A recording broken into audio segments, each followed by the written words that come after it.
Kalau awak umur 18 hingga 30 tahun dan tengah fikir macam mana nak ada tabungan RM20,000 tanpa hutang dalam masa 3 tahun. Jawapan dia, simpan emas.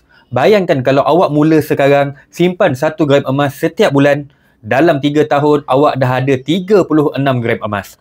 Kalau sekarang harga 1 gram emas sekitar RM500, 36 gram boleh jadi RM18,000 dan dengan anggaran kenaikan 10% setahun, nilainya boleh cecah lebih RM20,000 dalam 3 tahun.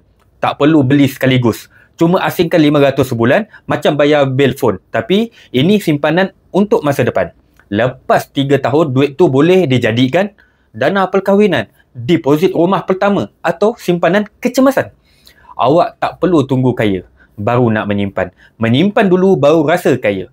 Dan yang paling penting, tak perlu berhutang pun. Misi simpan 1 gram emas sebulan, RM20,000 dalam 3 tahun. Boleh ke tak boleh? Kan? Jom, bagi yang nak mulakan simpanan emas Public Gold, bawah bimbingan saya boleh terus klik link di bio atau terus klik button sign up untuk saya bantu sebaiknya.